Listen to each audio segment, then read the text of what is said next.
27. I'm going to read one verse in your hearing right this minute and put everything in order and go from there. Matthew chapter 27. For time's sake, we'll just read verse number 22. Matthew chapter 27, verse number 22. The Bible said, Pilate saith unto them, What shall I do then with Jesus, which is called Christ? They all said unto him, Let him be crucified.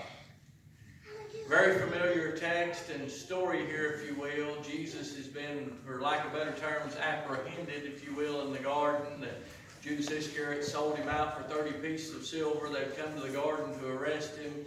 Simon Peter's took his sword and cut off Malchus's ear. Jesus has put it back on, and Jesus has asked him pretty much, said, Hey, why come you out here in the night to arrest me? He said, I teach and preach in your tabernacles and temples, synagogues. Every Sunday you could have took me there, but they was afraid of the crowd at that point in time. So here they've come, and he gives himself up, and he goes with them and told them, said, This ought to be so. This is the reason that I came.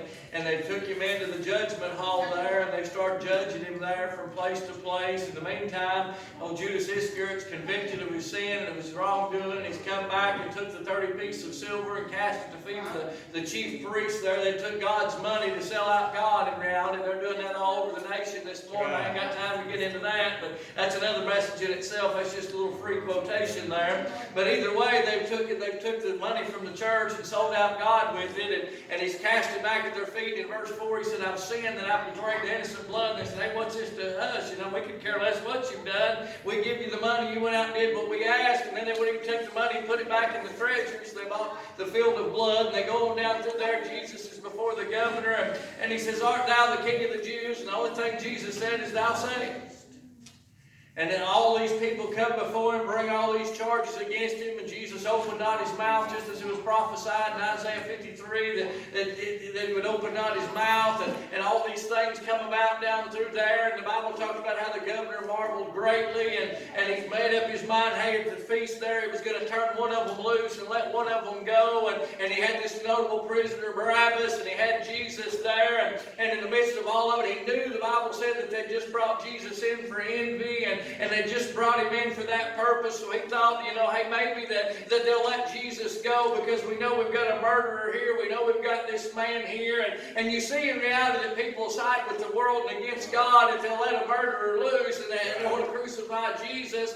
But he said multiple times, not once, not twice, but 3 times down through this chapter, that I find no fault in this just man. His wife woke up in the middle of her nap and comes to him and says, Hey, have no dealings with this just man, for I'm troubled about it. I've had a dream, and just leave him alone. But then when you come to this place in our text that we ask this question, Pilate saith unto them, What shall I do with Jesus? What shall I do with Jesus? And that's a question that we all need to ask ourselves at some point in some place in our life. What are we going to do with Jesus? Yeah.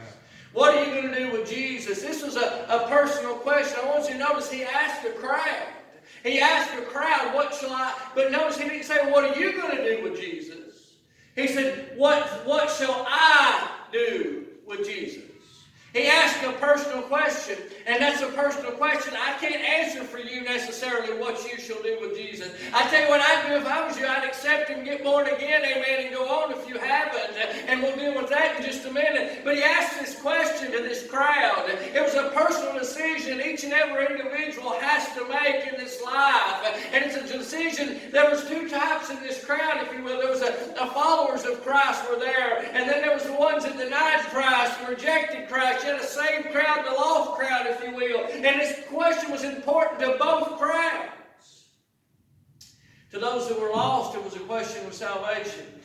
To those who were saved, it was a question of service and surrender. What are you going to do with Jesus? What are you going to do with Jesus? It doesn't really matter either way. It's the most important question that will ever be answered. When this life's over, when it's said and done, the only thing that's really going to matter in this life, it's not going to be who you married, how much money you had, or how many houses you owned, what your job was, and none of those things are going to matter. When death comes, the only thing that's going to matter is what you did with Jesus. Right.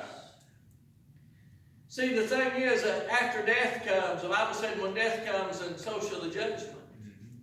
Both of these crowds are going to stand in judgment. They're going to give an account, the Bible teaches. The saved will stand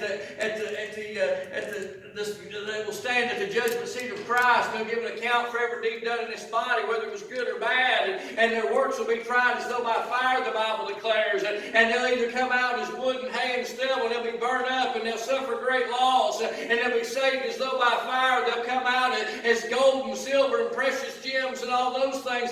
They'll have a reward, and they'll suffer great loss. But on the other hand, the unbeliever will die, just as that rich man. They'll open up their eyes, and the devil's priceless hell. They'll be brought back out of hell long enough to stand at the great white throne judgment when the seals is removed, when the books is opened, and when the names is read there, and when their name's not found in the book, they'll be told, "Depart from me, ye that work iniquity, for I never knew you." They'll be bound and cast in the lake of fire, which is the second death. So the only thing that really matters in this life is Jesus. Right. But Pilate, like many others, worries about others' opinions. What should I do with Jesus? We ask our friends. What should we do with Jesus? We ask our family. What am I going to do with this? We ask the lost and dying world. If I want to know something about God, I'm not going to go to a lost sinner to find out. I'm not going to go to some wicked world and find out, amen, because they're not going to give you the reality or the truth. They were the ones that had him brought in. They were the ones that had him arrested, if you will. They had all these things, but he's a personal Savior. It's a personal question. So, preacher, what are you going to do with Jesus? I'll give you a few things I'll do with him and for him, and then you decide what you're going to do with Jesus. Tell you what I'm going to do. I'm just going to love him this morning. Amen. 1 John said we love him. Why? Because he first loved me. Right. The Bible declared, John 15:15, greater love is no man known than this, and a man would lay down his life for his friend.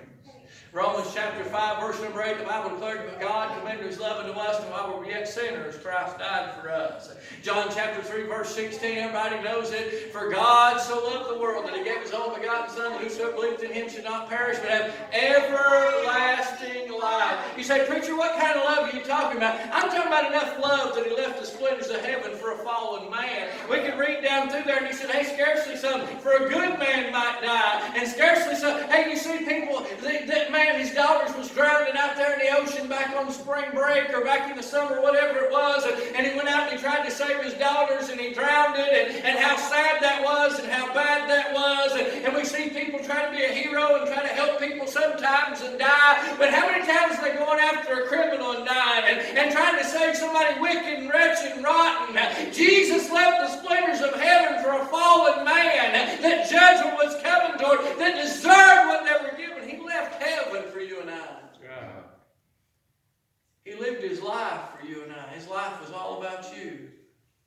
His life was all about me. He wasn't going to the lake and to the mountains and all these fun places. He was going out seeking and saving those that was lost.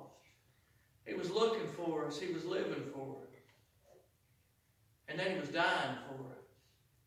He knew no sin. But the Bible declared that he became sin, your sin and my sin. Think about that. As he hung there on the cross with those legions of angels gathered about, all he had to do was cry at any point in time, and he could have come down. He could have left the cross at any point in time and still been good and still been God, but yet he loved us. Preacher, how do you know that? Because he said, Father, forgive them. He said, I'm willing to shed my blood. I'm willing to give my life for the remission of sin. The blood of bulls and goats wasn't sufficient. Without the shedding of blood, there was no remission. Your blood's not good enough. My blood's not good enough. It's tainted, amen. But there was a perfect, sinless sacrifice. Those priests for all those years entered into the Holy of Holies, and they slayed animal after animal after animal after animal, and it was never satisfied. Yet he walked in one time and paid for the sin debt of this whole world forevermore. Amen. He loved me enough that he lived for me. He loved me enough that he died for me. He loved me enough that on that third appointed morning the stone was rolled away, that he resurrected for me. He loved me enough not only after all that, but that would be one thing to love me enough to leave heaven, to love me enough to live your life for me, to be a light for me, to love me enough to die for me, to love me enough to get up for me, to send back into heaven. But he loved me enough to come where I was in my sin. Right. And to call me by name Jesus said, they that behold need not a physician. He said, but I've come to seek and to save that which was lost. He came to where he was. He knew me. Old songwriter said he knew me, yet he loved me. He knew me. Missy, everything you'd ever thought, everything you'd ever done, everything you ever would do, he knew that. Yet he was still willing to pay your sin debt and seek after you and call you by name. I don't know about you, but that's bigger than I can understand. That's more than I can handle. He was willing to do all that stuff, and he's never asked for anything in return, but he came seeking after me. He called me by name. He opened up the door to heaven for me and gave me the opportunity to walk in and out because he saved me. And then he sealed me unto the day of redemption. He's gave the earnest, the down payment of the Holy Spirit until he comes. Isn't that wonderful? We're sealed by the Holy Spirit of promise. We're kept by Him. We're saved by His Word. We're kept by His power. And then He supplies for me along this journey. Think about that. Jesus Christ is literally the gift that keeps giving. And giving and giving and giving. And you and I many times keep taking and taking and taking, but He keeps giving. I'm just going to love Him because He first loved me. I'm just going to be led by Him because He's going to lead me. He said He leadeth me in the paths of righteousness for His name's sake. The Bible said to lean not to thy own understanding, but always acknowledge Him, and He'll direct thy path. Preacher, what He's saying? I'm saying He'll guide us along this journey of life. He'll lead us, and He'll help us. And He'll give us a direction that we might follow. There's a lot of times we come to forks in the road, and we don't know which direction to go. There's a lot of times that we come in deep, dark places and we can't seem to find the light of day. There's a lot of times we come in paths and we don't know. We read last week over there in the book of Joshua. We read over there and we saw over there that they said, hey, we've never been this way before. And he said, I understand that, but the Lord will lead thee.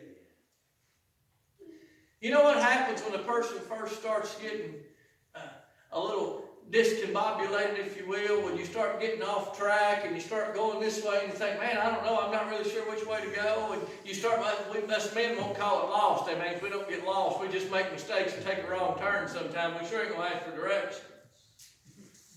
But have you ever noticed when you start getting off path just a little bit, you was real close to where you needed to be. But then you make this turn and this turn and this turn, and now you're way over yonder somewhere. You know how many people's done that? They was real close to reality. They was real close. Judas Iscariot was 18 inches from heaven. That's the difference between his head and his heart. He had it all figured out in his head, but he never got Jesus in his heart. Right. He sold him out for 30 pieces of silver. There's a lot of people today that took everybody else's thought, they took everybody else's opinion, they took everybody else's money, and they took all these things and they missed out on Jesus. Hey, this crowd right here, the Bible said that they were envious of him while he was there. Brother Daniel, when he was feeding the multitudes, they didn't have a problem with Jesus. No. They didn't have a problem with that. When he was doing all those miracles, and he was raising the dead and healing their families, and when he was taking care of them and blessing them, they didn't have a problem with that. No. They didn't have an issue with that. The problem came when he stood up and he preached the Word of God. Yeah. The problem come when he said, you must be born again. The problem come when he said he wasn't only the Son of God, but he was the God of man. He said, before Abraham was I. The problem come when he told them about their sin. Yeah. You remember over in John chapter number 8, and Jesus, when that woman was taken in a very act of adultery, and they brought her in, and they laid her down. The problem was that he loved man where man was. The problem was he was willing to give grace and mercy and forgiveness. And all men want to do is judge and point fingers. Yeah. If that woman was committing adultery, where's the man? Right. She couldn't commit it by herself. Yep. They didn't bring him in, though. Nope. He was probably one of the ones in the crowd. He was probably the one leading the crowd. You ever notice the one that's normally got the most sins, the one most likely to point their finger? Yeah. The old preacher man said, hey, if you want to know which dog got hit or injured, he said, you shoot into the crowd, and the one that yelps is the one that got hit. None of the ones that's moaning and complaining the most is the one that's guilty of the most. That's why they had a problem with him. Because he preached the Word of God, because he told them who they were and what they were. But after they went through there and had that discussion, he said, let he that hath no sin cast the first stone. And they dropped their stones down, convicted of their own sins, and they went back out. And Jesus come out and said, knowing the truth shall make you free, and he who the Son's made free is free indeed. He tried to save them in the midst of their sins. Yet they said, we've not been in bondage to any man. They was in bondage, you didn't know it. The world today is in bondage to sin, drugs, and alcohol, and sexual sins, and all these things. And I'm fine, I'm good, I'm okay, I was just born this way. Sure you was! You was born a sinner! But Jesus don't desire for you to die a sinner. Right. But they went down to there, we're children of Abraham. You know what they're saying? We're religious, we're okay. Everybody you talk to today, no matter how they're living or acting, we're religious, we're okay. I'm going to heaven. This one time I made a prayer. I don't care if that prayer didn't make a change and you didn't get saved. The way you're living now ain't taking you to heaven, amen. But they argued with you, and they said, well, at least we weren't born in fornication. We're better than you, we wasn't born the way you was born. That proves they didn't know who he was. And they said, Abraham looked and longed for this day, and he was glad that he saw it. And they said, you ain't even above 50 years old. How do you know Abraham? He said, before Abraham was I. Then he went down to there and he told them the truth. And about verses 44 and 30, 45, he said, you're your father, the devil. The thing is, you're either a child of God this morning, or you're a child of the devil. That's the harsh reality. Don't blame it on me. Talk to Jesus about it. Right. You ain't somewhere in between or halfway there. There ain't no purgatory. This is it, amen. This is the only stage before heaven and hell. But I'm going to be led by him. I'm going to follow after him. Remember, the Bible declared that Enoch walked with God, and he was not, for God took him. Sometimes there's obstacles, sometimes there's storms, but David said, thou art a refuge for me. Thou art my shield. But I'm glad we can follow to him. I'm glad we can go there. There's still a still small voice in the deepest, darkest of times that guides us and directs us along this line. There's still help and hope to be found. I'm glad when it starts getting more than you and I can handle, he's willing to call out to you, he's willing to help us. I'm glad he calls out right in the midst of it all, come to me, all you that labor or heavy laden, and I'll give you rest. David said, thy word is a lamp unto my feet, it's a light unto my path. A lot of times we face dark times. But I'm glad this book's illuminating, amen. It lights up and it gives direction and helps us. I'm going to love him. I'm going to be led by him. What else, preacher? I think I'm just going to live for him. You read down through there in Matthew chapter 5 down through there, and blessed is he, blessed is he, blessed is he. All these are living for us. You want the blessings of God. See, the whole world wants the blessings of God this morning. They want the good job, they want the car, they want the money, they want all this, they want all that. They want the health, wealth, and prosperity. They want the crown. But they don't want to bear the cross. Jesus told his disciples, said, hey, if you're going to follow me, take up your cross and follow me. There's going to be burden times. There's going to be hard times. There's going to be rough times. But I'm glad there's blessed times. Amen. I've been far more blessed, and I've had far more help and hope following after Jesus than I ever did living in that old dark world.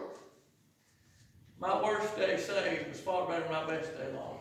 Right. He said, be ye not hearers only, but doers of the word.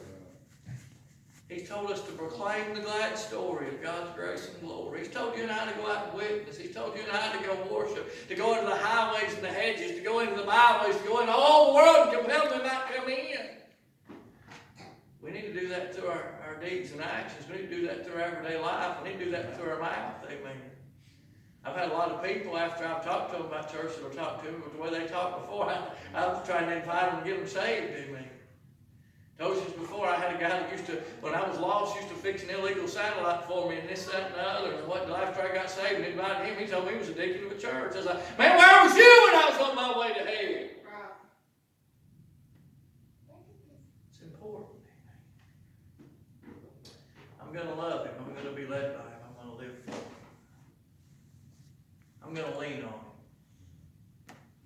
Preacher, what do you mean? Many times along this journey we become weighted down with burdens. But he reminds us we can cast all of our cares upon him because he cares for you and I. He reminds us that he'll not put more on us than we can bear, but in all ways he'll make a way of escape for us. That way of escape is simply putting our faith and our trust in him. You could read the book of Psalms over there, and David talked about trust in the Lord, trust in the Lord, trust in the Lord, trust in the Lord. Preacher, what do you mean trust in the Lord? That word trust is to put all the weight upon. When you get a bad leg or something of that nature, you take a crutch and you put a leg upon it, or you have somebody over here beside you and you put your arm upon them. I'm glad he's that shoulder we can lean on, amen. He's that place we can run to. He's that safe place, amen. He's that sacred place. He's that field of grace, amen. He's that place of hell. I'm glad we can lean on him, aren't you? See, the thing is, He knows that you and I have limitations. He knows there's a lot of things that you'll come to and that I'll come to in this life that you can't do. And that I can't do. We act like we're surprised. The Lord, I can't do this. And He says, yeah, I know. But you can do all things through me because I strengthen you and I'll help you. He's promised that He would help us through our times of need. He's promised that He would help us in our everyday life. He said daily He loadeth us down with benefits. He blesses us each and every day. There's sometimes physical things that come in our life that we can't do. There's spiritual things. There's financial things. There's times that come when we can't supply the need. We'll have needs this morning. And you and I can't supply them. We work and we labor. We steal, we kill, and yet we have not. He said, because we ask not. But I'm glad He's promised that He'd supply all of our needs according to His riches and glory by Christ Jesus. Even though this country's in financial trouble, amen, it has been for a long, long time. They owe more money than they can print off. But the thing is, He's not bankrupt.